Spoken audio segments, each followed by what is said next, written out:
থেকে একজন নিরপরাধ ছেলেকে তুলে নিয়ে যাবেন আর বলবেন এই অপরাধ করেছে। এই যে জুলুম করতেছেন, এই জুলুমের বিচার দুনিয়াতে না হলেও আল্লাহর আদালতে পার পাওয়ার কোনো সুযোগ।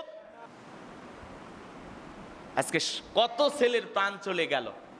নাটক সিনেমাতে যারা অভিনয় করে এরা পর্যন্ত এসে আন্দোলন করে বলতেছে এদেশের একজন নিরপরাধ ছাত্রর প্রাণ রাজপথে ঝরুক, একজন ছেলে মারা যাক আমরা চাই না। একজন নিরপরাধ ছেলেকে প্রশাসনের ভাইয়েরা, নিরপরাধ একটা ছেলে রাস্তায় দাঁড়িয়ে চিৎকার মেরে বলতেছে আমি নিরপরাধ, আমাকে ছেড়ে দেন আঙ্কেল, আমি কোনো দোষ করিনি, আমি কোনো অপরাধ করিনি। একটা ছেলে হাজারবার বলতেছে আমি কোনো অপরাধ করিনি। তার অপরাধের প্রমাণ প্রশাসনের ভাইদের কাছে আছে কিনা আল্লাহ ভালো জানে। তারপরেও এই সত্য চিৎকার, এই বিপ্লবী কণ্ঠের আওয়াজ তাদের কর্ণপাত হচ্ছে না। আজকে পোশাকের গরমে যারা এরকম করতেছে, পরিবার পরিজনের জন্য টাকা কামাইতে, যে এক সময় দেখা যায় যেই গুলি দিয়ে মানুষকে হত্যা করেছে ওই গুলি দিয়ে নিজে আত্মহত্যা করে মারা যায়। কথা বলে ঠিক না? মাথা কাজ করে না যে আমি এটা কি করতেছি। এই জন্য বিবেকের বিরুদ্ধে কোনো কাজ করবেন না। নিরপরাধ কোনো মানুষকে কখনো জুলুম করবেন না, বিদায় করে দেবেন না। কোনো নিরপরাধ মানুষকে কষ্ট দেবেন না। কষ্ট দেওয়ার আগে চিন্তা করবেন প্রকৃত দোষী ব্যক্তিদের শাস্তি আমরাও চাই। কথা বল ঠিক কিনা? সত্যি যারা এই রাষ্ট্রের ক্ষতি করেছে, সত্যি যারা অপরাধের সাথে জড়িত তাদেরকে ধরেন, গ্রেফতার করেন, আমাদের কোনো আপত্তি নাই। কিন্তু রাস্তা থেকে একজন নিরপরাধ ছেলেকে তুলে নিয়ে যাবেন আর বলবেন এই অপরাধ করেছে। এই যে জুলুম করতেছেন, এই জুলুমের বিচার দুনিয়াতে না হলেও আল্লাহর আদালতে পার পাওয়ার কোনো সুযোগ নাই। এটা আপনাদের মাথায় রাখা লাগবে। পোশাক আসে থেকে যারে তারে ধরবেন, এটা কেন? যারা সত্যি অপরাধ করেছে ধরেন, আমাদের আপত্তি নাই। সম্মানিত হাজিরিন, এই জন্য বলতেছিলাম যে কোরআনের গবেষণা, কোরআনের চর্চা, কোরআনের জ্ঞান যদি সবার ভিতরে থাকতো, রাষ্ট্রের সবার ভিতরে থাকতো, প্রশাসনে যারা চাকরি করে এদের ভিতরে যদি আল্লাহর কোরআনের জ্ঞান থাকতো, তারা কখনো কোনো মানুষের প্রতি বিন্দু পরিমাণে জুলুম করতে পারত না। একটা ছেলে বুক পেতে ধরলো, আপনি গুলি করলেন, বিদায় করে দিলেন, এটা কেমন? আপনার বিবেকে কি বাধা দেয় নাই? গুলি করার আগে কি আপনার চিন্তা হয় নাই সে আপনার ভাইয়ের মতো, সে আপনার সন্তানের মতো, সে এই বাংলাদেশের স্বাধীন রাষ্ট্রের একটা স্বাধীন নাগরিক? কথা বলে ঠিক না? তারা আন্দোলন করার অধিকার আছে। রাষ্ট্রের কাছে চাওয়া থাকতে পারে, রাষ্ট্রের কাছে জনগণ চাইবেই। রাষ্ট্র এটা নিয়ে চিন্তা ভাবনা করবে যে জনগণের এই চাওয়া যৌক্তিক না অযৌক্তিক, সঠিক না ব্যাঠিক, সত্য না মিথ্যা। এই দাবি পালন করলে রাষ্ট্রের ক্ষতি হবে না ভালো হবে, এটা রাষ্ট্র চিন্তা করবে। আজকে কত ছেলের প্রাণ চলে গেল। নাটক সিনেমাতে যারা অভিনয় করে এরা পর্যন্ত এসে আন্দোলন করে বলতেছে এদেশের একজন নিরপরাধ ছাত্রর প্রাণ রাজপথে ঝরুক, একজন ছেলে মারা যাক আমরা চাই না। কথা বলেন না কেন? যারা অভিনয় করে, সুপারস্টার বলেন, নায়ক বলেন, নায়িকা বলেন, এরা পর্যন্ত ফেসবুকে বলতেছে আমার প্রিয় মাতৃভূমি, তার শরীরে রক্ত লাগুক, এটা আমরা চাই না। একজন নিরপরাধ ছাত্র তার বুকে গুলি চালানো হোক, এটা আমরা চাই না। আজকে কোঠা আন্দোলনের নামে সারা দেশে যা হয়েছে, আসলে আমরা এটা ভাবিও না, কল্পনাও করি নাই। আজ দেশে কারফিউ চলছে। আমরা এই কথাগুলো বলবো, আমাদের কথা শোনারও তো কেউ নাই। কথা বলেন না কেন?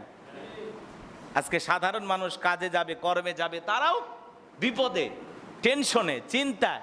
আমাদের বাচ্চাদের শিক্ষা প্রতিষ্ঠান বন্ধ, ছেলে মেয়েদের পড়াশোনা বন্ধ। কথা বলেন না কেন? কি চলতেছে? কোন অবস্থায় আমরা বসবাস করতেছি? এই যে বিদ্যুৎ আপনার বাড়িতে মিটারে ডিজিটাল সিস্টেম করে দিছে, হঠাৎ করে ওই সময় আন্দোলনের সময় আপনার বাড়িতে বিদ্যুৎ নাই, শেষ, টেনশন। হাজার হাজার মানুষ লাইন দিয়েছে টাকা তোলার জন্য, মিটারে টাকা নেই, ফুরে গেছে। এই যে ডিজিটাল উন্নয়ন করবে যায়, আবার ডিজিটালের যে একটু কষ্ট আছে সেটাও জাতির মানুষ এই কয়েকদিনে টের পাইছে। কথা বলেন না কেন?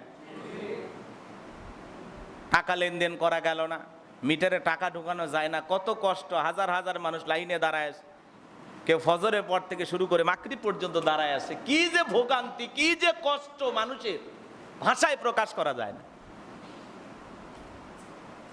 প্রত্যেকটা জিনিসের দাম বেড়ে গেছে বাজারে, সেই দিকেও খেয়াল নাই কারো।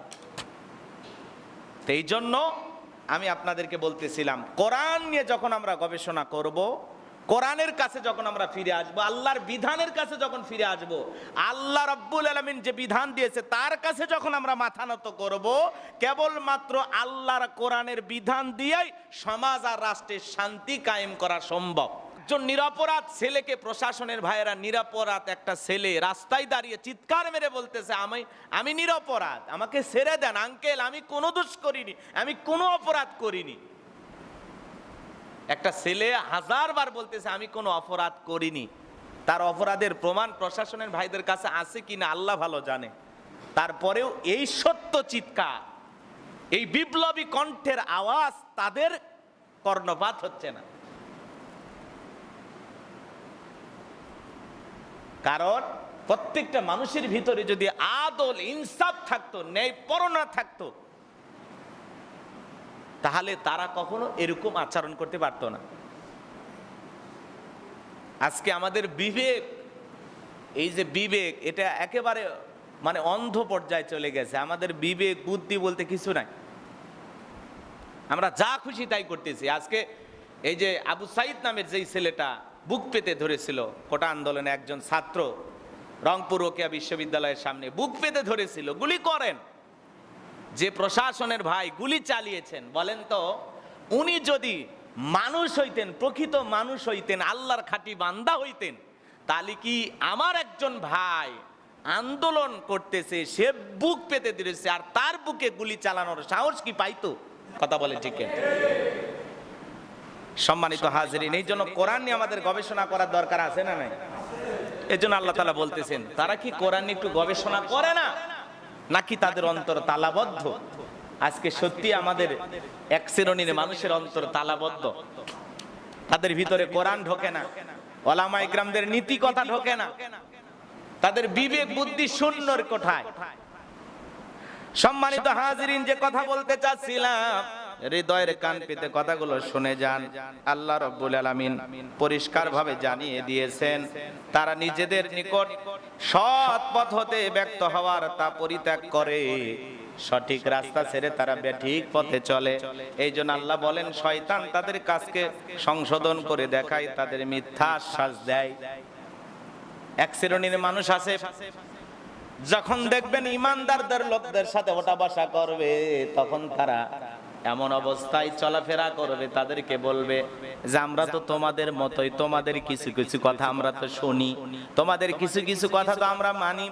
আবার যখন ইমানদার সারা নাস্তিক বেঈমানদের সাথে ওঠা বসা করবে, তখন তাদেরকে বলবে যদিও আমরা ইমানদারদের সাথে ওঠা বসা করি, তাই বলে কি তোমাদের কিছুই মানি না, তোমরা যা বলো সেটাও তো আমরা মানার চেষ্টা করি। কথাকে বুঝতে পারছেন? এরা হবে এই রকম লোক। আল্লাহ রাব্বুল আলামিন তাদেরই কথাই বলেন, আশ-শাইতানু সাওয়ালাহুম ওয়া আমলা লাহুম। শয়তান তাদেরকে আশ্বাস দেয়, শয়তান তাদেরকে বিষয়গুলো তুলে ধরে এমন ভাবে বলে তুমি যা করতেছো এটা ঠিক করতেছো। শয়তান ওদেরকে বুঝায়, ওদের বিবেকের দরজায় নক করে বুঝায় যে না, তুমি যেটা করতেছো এটাই সঠিক। শয়তান তাদেরকে আশ্বস্ত করে, মিথ্যা আশ্বাস দেয়, কিন্তু যারা এই ভুলগুলো করে, এই অপরাধগুলো করে, তারা এটা কখনো চিন্তা করার সুযোগ পায় না। শয়তান তাদের চোখে তুলে ধরে যে তুমি যা করতেছো ঠিক করতেছো, তুমি সঠিক। মিথ্যা আশ্বাস দেয় শয়তান তাদেরকে, আর এই মিথ্যা আশ্বাস পেয়ে তারা আরো বিভোর হয়ে যায়, তারা আরো অন্যায় করে, তারা আরো অন্যায় করে, অপরাধ করে, জুলুম করে, গুনাহের সাগরে আরো ডুবে যায়। কথা কি বুঝতে পারতেছেন? এরপরে আল্লাহ রাব্বুল আলামিন বলেন, আমি যা অবতীর্ণ করেছি, আমি যা নাজিল করেছি, তারা তা অপছন্দ করে। আল্লাহর এই বিধান, আল্লাহর এই কোরআনকে অপছন্দ করার মানুষ আছে না নাই? জোরে বলেন, আছে না নাই? এবং তাদেরকে কোনো বিষয় যখন আনুগত্য করো, আল্লাহ তাআলা আনুগত্য করার কথা বলা হয়, তারা এখান থেকে মুখ ফিরিয়ে নেয়। আল্লাহর বিধান থেকে মুখ ফিরিয়ে নেয়। ইসলাম মানার কারণে, ইসলামের পথে চলার কারণে আপনার বিরুদ্ধে নানান ধরনের ট্যাগ লাগানো হবে। কথা কয় না কে? দেখলে দাড়ি ধরতেছে, দেখলে টুপি ধরতেছে, ওই সামনে মিছিলে পুলিশ লোক ধরতেছে, এগুলো দেখে যদি আপনি ভয় পান তাহলে তো আপনি মজবুত থাকতে পারবেন না। কথা বলেন ঠিক কিনা? আপনাকে এই কথার উপরে ইস্তেকামাত থাকতে হবে। ইন্নাল্লাযীনা ক্বালু রাব্বুনাল্লাহ, নিশ্চয় যারা বলে আমি তাদের রব, সুম্মাস্তাকামু, এই কথার উপরে ইস্তেকামাত থাকতে গিয়ে, দৃঢ় থাকতে গিয়ে, মজবুত থাকতে গিয়ে আপনার উপরে মিথ্যা মামলা আসতে পারে, হামলা আসতে পারে, নির্যাতন আসতে পারে। ইসলাম মানার কারণে ঘর ছাড়া, বাড়ি ছাড়া হওয়া লাগতে পারে। হাজারো নির্যাতন, জালেমের জুলুম সবকিছু সহ্য করেও আপনাকে এই কথার উপরে টিকে থাকতে হবে, আমার রব আল্লাহ, আল্লাহ ছাড়া দুনিয়ার কোন নাস্তিক বেঈমানের কাছে মাথা নত করা যাবে না। একটুতেই আমরা যে না অবস্থা ভালো না, আপাতত সেলুনে যায় দাড়িটা কেটে ফেলে দিই, অবস্থা পরিবর্তন হলে পরে সুন্নত পালন করা যাবে। কথা কয় না কে? এই দুর্বল ঈমান নিয়ে আপনি জান্নাতে যাবেন?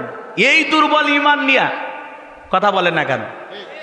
আপনার উপরে হাজারো মুসিবত চাপবে, হাজারো বিপদ চাপবে। ইসলাম মানার কারণে, ইসলামের পথে চলার কারণে আপনার বিরুদ্ধে নানান ধরনের ট্যাগ লাগানো হবে। কথা কয় না কে? সবকিছু সহ্য করে আপনাকে টিকে থাকতে হবে। চলুন সামনের দিকে যাই, কথা অনেক বলবো, আল্লাহ যদি বলার তৌফিক দান করেন জোরে বলেন আমিন। পবিত্র কোরআনুল কারীমের 41 নম্বর সূরা, সূরাটির নাম হামিমা সিজদা। এই সূরার 30 নম্বর আয়াতে কারিমা আপনাদের সামনে তেলাওয়াত করেছি। এই সূরার থেকে আলোচনা করব ইনশাআল্লাহ। একটু জবান ছেড়ে সবাই একটু মহব্বতে আমার সাথে পড়ুন। আউযু বিল্লাহি মিনাশ শাইতানির রাজিম। বিসমিল্লাহির রাহমানির রহিম। বিতাড়িত মুরতাদ শয়তানের কাছ থেকে আল্লাহ পাকের কাছে আশ্রয় প্রার্থনা চাচ্ছি। পরম করুণাময় অসীম দয়ালু আল্লাহর নামে শুরু করছি। আমরা যে কোনো কাজ শুরু করব কার নামে? আর জোরে বলেন তো কার নামে? আল্লাহর নামে কাজ শুরু করলে বরকত আছে না নাই?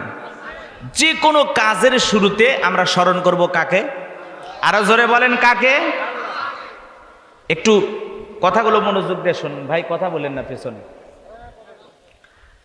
আমার আল্লাহ রাব্বুল আলামিন বলেন, ইন্নাল্লাযীনা ক্বালু রাব্বুনাল্লাহু সুম্মাস্তাকামু তাতানাজ্জালু আলাইহিমুল মালাইকাতু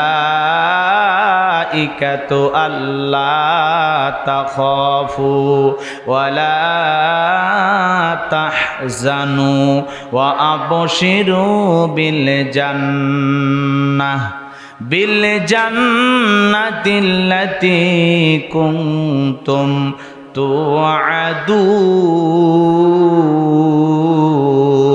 তুআদুন।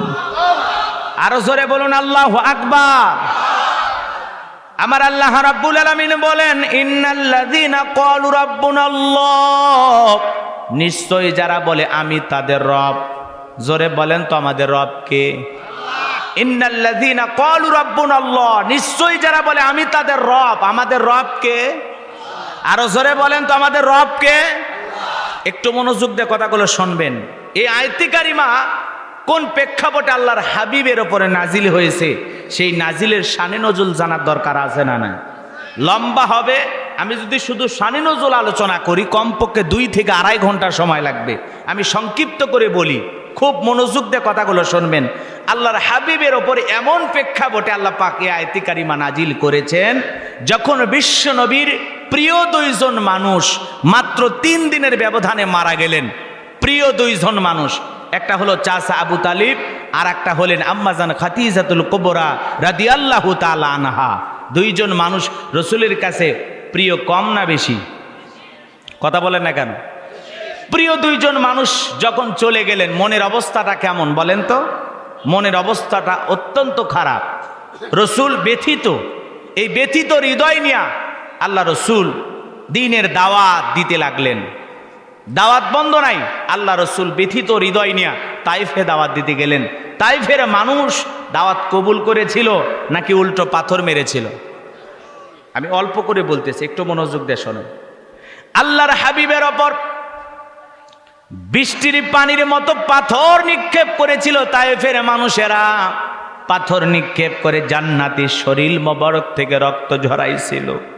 এত রক্ত ঝরেছিল, বিশ্বনবীর প্রিয় সাহাবী যায়েদ বিন হারেসা বলেন, বিশ্বনবীর দেহ থেকে রক্তগুলো ঝরতে ঝরতে বিশ্বনবীর জুতা মোবারকে রক্তগুলো জমাট বেঁধে থাকলো।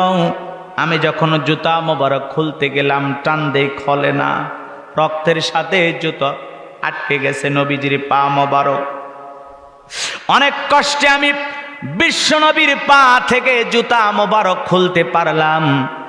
এরকম ব্যথিত হৃদয় দিয়া আল্লাহর হাবিব যখন তায়েফের মানুষেরা দাওয়াত গ্রহণ করল না, সেখান থেকে ফিরে আসার পর একদিন দুই দিন নয়, 19 দিন আল্লাহর হাবিবের ওপরে কোনো ওহী নাজিল হয় না, বিশ্বনবীর ওপরে কোনো ওহী নাজিল হয় না। সাহাবাই গ্রামদেরকে নিয়ে মক্কার কাফির বেঈমানরা সমালোচনা শুরু করলেন, নানান ধরনের কথা বললেন। তারা ডেকে বলে, কি ব্যাপার, তোমাদের নবীর ওপরে যে জিন ভর করেছিল সেই জিন কি চলে গেছে? জোরে কন্না উযুবিল্লাহ। আবার কেউ কেউ বলতে লাগলেন, কি ব্যাপার, তোমাদের নবী মুহাম্মদ সাল্লাল্লাহু আলাইহি সাল্লাম তার নতুন কোন তথ্য, নতুন কোন খবর তো আমরা পাই না, নাকি তার আল্লাহ তারে ভুলে গেছে? জোরে কন্না উযুবিল্লাহ। এই নানান ধরনের সমালোচনা শুরু করলেন। সাহাবাই কিরামদের কথাগুলো বলতে লাগলেন। সাহাবাই কিরাম মনের দিক দিয়ে একটু কষ্ট পাইতে লাগলেন। আহারে কি হইল, 19 দিন হয়ে যায়, জিবরাইল আসে না, নবীজির ওপরে নতুন কোন আয়াতে কারিমা নাজিল হয় না। তারাও ব্যথিত, ভরাক্রান্ত হৃদয় নিয়ে সবাই টেনশন ভাব, সকলের মনের অবস্থা একটু অন্যরকম হতে লাগলো। এই সময় এমন একটি পাওয়ারফুল আয়াতে কারিমা জিবরাইলের মাধ্যমে আল্লাহ রাব্বুল আলামিন তার হাবিবের ওপর মুহাম্মদ রাসূলুল্লাহ সাল্লাল্লাহু আলাইহি সাল্লামের ওপরে নাজিল করলেন। বলুন আল্লাহু আকবার। আসমান থেকে জিবরাইল এসে বিশ্বনবীকে শোনায়া দিলেন, ইন্নাল্লাযীনা ক্বালু রাব্বুনাল্লাহ,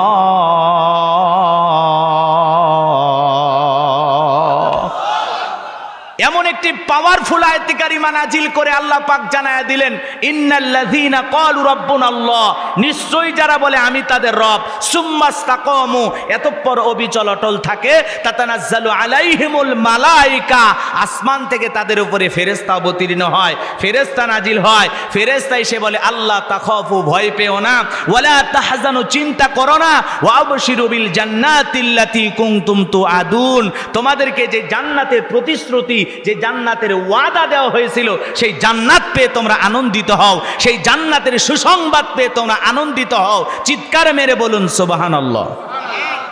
কত পাওয়ারফুল আয়াতে কারিমা, একটু মনোযোগ দিয়ে শোনেন, খুব মনোযোগ দিয়ে শোনেন।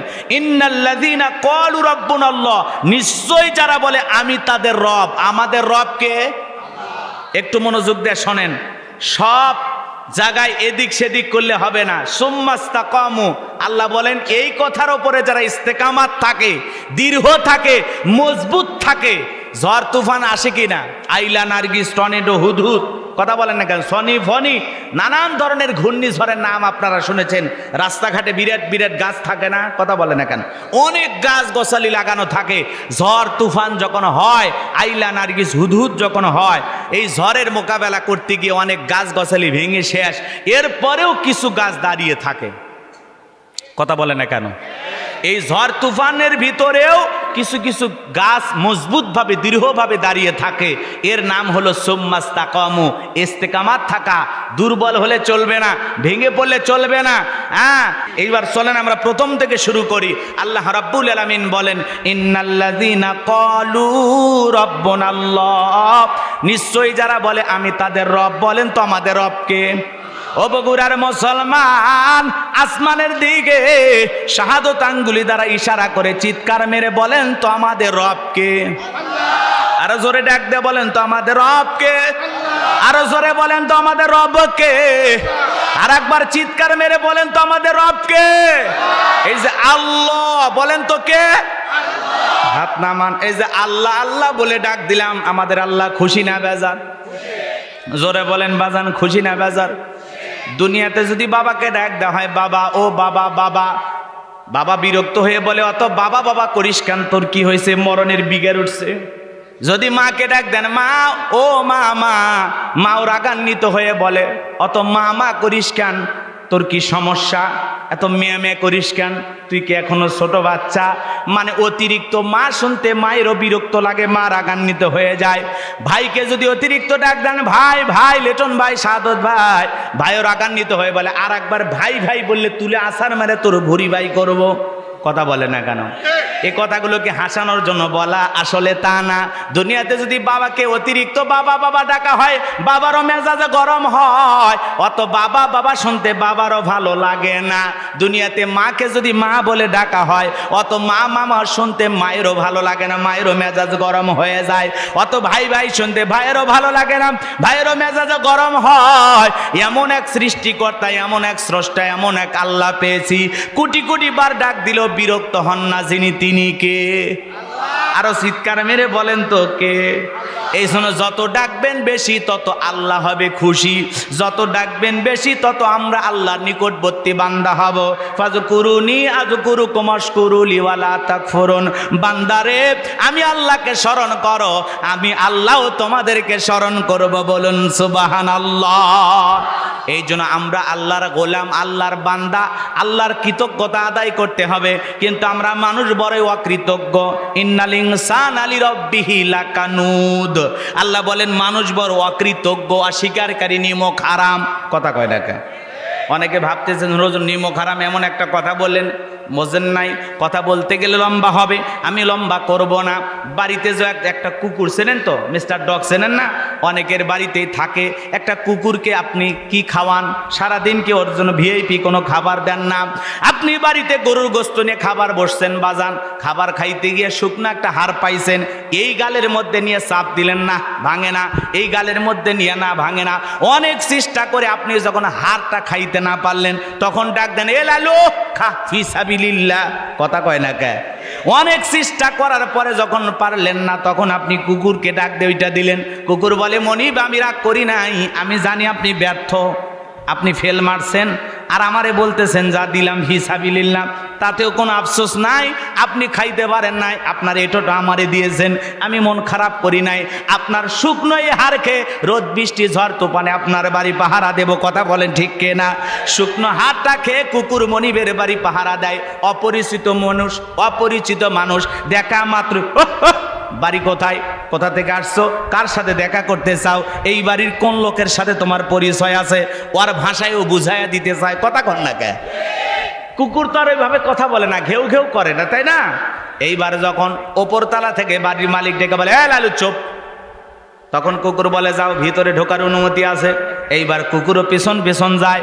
মনিব, ওই বাড়ির মালিক আর আগন্ত ব্যক্তি দুইজন মিলে কথা বলে। কুকুর নেজ দাঁড়ায় আর চতুর্দিক দিয়ে ঘোরে, একবার মালিকের চেহারার দিকে তাকায় আর একবার আগন্ত ব্যক্তির দিকে তাকায়, আর মনে মনে এটা বুঝায় দেয় মালিক একবার খালি বলো লোকটারে চিনি না, এমন কামড় দেব 14টা ইঞ্জেকশন দিয়েও পার পাবে না। কথা কোন ঠিক কে না? কিন্তু বাড়ির মালিক যখন বলে এই দূর হয়ে যায় এখান থেকে, সর সর সর, ডিস্টার্ব করিস না, তখন বলে ও আপনার পরিচিত মানুষ, আগে বলবেন খামাকায় খালি ডিউটিটা করলাম। কথা বোঝেন নাই মনে হয়। শুকনো একটা হাড়কে কুকুর মালিকের বাড়ি পাহারা দেয়, রোদ বৃষ্টি ঝড় তুফান সবকিছুর মোকাবেলা করে বাড়ি ছাড়ে না, ঘর ছাড়ে না। আরে অপরিচিত লোক রাতের 2টা 3টার দিকে বাড়ির দিকে যখন আসতে চায় চিৎকার মেরে তার মালিককে জাগ্রত করে দেয়। দেখেন তো এই লোকটাকে চেনেন কিনা, নাকি চুরির মতলবে বাড়িতে ঢুকছে। একটা কুকুর শুকনো হাড় খেয়ে যদি মনিবের এতটা শুকরিয়া আদায় করতে পারে, আমরা হলাম আশরাফুল মাখলুকাত, সৃষ্টির সেরা, যে আল্লাহ এত নিয়ামত এত রিজেক দিয়ে আপনাকে আমাকে লালন পালন করতেছে, সে আল্লাহর কৃতজ্ঞতা আদায় করার দরকার আছে না নাই? তাহলে উঠতে বসতে জবান ছেড়ে জিকিরি করবো কার? তাহলে চিৎকার মেরে বলেন তো আমাদের রব কে? ইন্নাল্লাযীনা ক্বালু রাব্বুনাল্লাহ, নিশ্চয়ই যারা বলে আমি তাদের রব। একটু মনোযোগ দিয়ে কথাগুলো বোঝার এবং শোনার চেষ্টা করবেন বাজান গো আমার। রুহের জগতে আল্লাহ পাক আপনাকে আমাকে সৃষ্টি করার পর আপনাকে আমাকে প্রশ্ন করলেন, আলাস্তু বিরব্বিকুম, আমি কি তোমাদের রব নই? আমরা সেদিন সবাই জবাব দিয়ে বলেছিলাম ক্বালু বালা, অবশ্যই আপনি আমাদের রব। এই পৃথিবীর জমিনে আসার পর আল্লাহ রাব্বুল আলামিন সর্বপ্রথম যখন ওহী নাজিল করলেন, আমার আল্লাহ জানায়া দিলেন ইকরা বিসমি রাব্বিকাল্লাযী খলাক, পর তোমার রবের নামে যিনি তোমাদেরকে সৃষ্টি করেছেন। এই আয়াতের ভিতরেও রব শব্দ আছে না নাই? জীবনের পরতে পরতে রব, একটু মনোযোগ দিয়ে শোনেন বাজার। তাহলে আল্লাহ রাব্বুল আলামিন জানায়া দিলেন পর তোমার রবের নামে যিনি তোমাদেরকে সৃষ্টি করেছেন। সে রবের জ্ঞান শিক্ষা দেওয়া হয় কোথায়? স্কুল কলেজ নাকি মাদ্রাসায়? আরো জোরে বলেন কোথায়? মাদ্রাসায় শেখানো হয়। এজন্য বাজান গো আমার সন্তানকে মাদ্রাসায় দিতে হবে। মাদ্রাসায় পরে একটা বাচ্চা বাড়িতে যায়, বাবারে সালাম দেয়, মারে সালাম দেয়, দাঁড়িয়ে পেশাব করে না, বৈশা বৈশা পেশাব করে। কথা বলে না কেন? আর কত ছেলে স্কুল কলেজে লেখাপড়া করে। আরে ছেলেটা আজিজুল হক কলেজে পড়াশোনা করে, দামি দামি কলেজে পড়াশোনা করে, এরকম ছেলে পেলে নাই। এলাকায় পালসার গাড়ি নিয়ে এদিক সেদিক ঘোরাফেরা করে, যখন পেশাবের চাপ দেয় রাস্তার মধ্যে ওখানে দাঁড়াইয়া সেন্টা টান দিয়ে কুকুরের মতো দাঁড়িয়ে থেকে পেশাব করে, বসেও না। এরকম আল্লাহওয়ালা সন্তান আছে না নাই? দেখেননি মনে হয়? কিন্তু কোনো মাদ্রাসার বাচ্চাকে কি দাঁড়িয়ে পেশাব করতে দেখছেন? কথা বলে না কেন? কিন্তু কলেজ ইউনিভার্সিটিতে পড়াশোনা করে এমন সন্তানকে কি আপনার এরকম কায়দায় পেশাব করতে দেখেন নাই? এ বাজান গো আমার, এই জন্য সন্তানটাকে দিন শিখাইতে হবে, মাদ্রাসামুখী বানাইতে হবে। মাদ্রাসায় যদি সন্তান পড়াইতে পারেন, ওস্তাদ বলেছে বাবা পেশাব থেকে পবিত্রতা অর্জন না করলে, এই পেশাবের ছিটাফোঁটা যদি গায়ের মধ্যে লেগে যায়, পেশাব থেকে যারা পবিত্রতা অর্জন করবে না, এই পেশাব থেকে পবিত্রতা অর্জন না করার কারণে কবরের শাস্তি তাকে ভোগ করতে হবে। জোরে বলেন নাউজুবিল্লাহ। ছোট্ট বাচ্চায় মাদ্রাসায় পড়ে, কি সুন্দর ব্যবহার, বাবারতে সালাম দেয়, মাকে সালাম দেয়, নানা নানি দাদা দাদিকে সালাম দেয়, গ্রামবাসীকে সালাম দেয়। এই জন্য সন্তানকে যদি আদর্শ সন্তান হিসেবে গড়ে তুলতে চান, মাদ্রাসায় পড়ানো ছাড়া বিকল্প কোনো রাস্তা নাই। কথা বলেন ঠিক কি না? লম্বা হবে, আমি লম্বা করব না বাজানো গো। আল্লাহ রাব্বুল আলামিন বলেন ইকরা বিসমি রাব্বিকাল্লাযী খলাক, পর তোমার রবের নামে যিনি তোমাদেরকে সৃষ্টি করেছেন। এই আয়াতের ভিতরে রব শব্দ আছে না নাই? যেই সূরাটা জীবনে সবচাইতে বেশি তেলাওয়াত করি, সূরাতুল ফাতিহার 1 নম্বর আয়াত, জবান ছেড়ে সবাই পড়ুন আলহামদুলিল্লাহি রাব্বিল আলামিন। সমস্ত প্রশংসা, যাবতীয় প্রশংসার একমাত্র মালিক তিনি, সৃষ্টিকুলের রব, আমাদের প্রতিপালক, আমাদের আল্লাহ যিনি। এই আয়াতের ভিতরে রব শব্দ আছে না নাই? আপনি আমি যখন রুকুতে চলে যাই কি তাসবিহ পড়ি? সুবহান রাব্বিয়াল আযীম, সুবহান রাব্বিয়াল আযীম। রব শব্দ আছে না নাই? রুকু হতে দাঁড়ানোর সময় কি বলি? কথা কয় না কেন? সামি আল্লাহু লিমান হামিদা, রব্বানা লাকাল হামদ। রব শব্দ আছে না নাই? এরপরে যখন আপনি আমি সিজদায় মাথাটা নত করি বাজানা গো, সিজদাতে গিয়ে যে তাসবিহ পড়ি, কি তাসবিহ পড়ি? সুবহান রাব্বিয়াল আ'লা, সুবহান রাব্বিয়াল আ'লা। রব শব্দ আছে না নাই? কথা বলেন আছে না নাই? এরপরে যখন আপনি আমি নামাজ শেষ করি, আল্লাহর কাছে দুহাত পেতে দোয়া করি, কি বলি? রব্বানা আতিনা ফিদ দুনিয়া হাসানাতাও ওয়া ফিল আখিরাতি হাসানাতাও ওয়া কিনা আযাবান নার। সূরা বাকারার 201 নম্বর আয়াত। আল্লাহর কাছে ডেকে বলি, হে আমাদের রব, আমাদেরকে দুনিয়ার কল্যাণ দান করো, আখিরাতের কল্যাণ দান করো, আর ওই কঠিন জাহান্নামের আগুন থেকে আমাদের মুক্তি দাও। জীবনের পরতে পরতে সব জায়গায় রব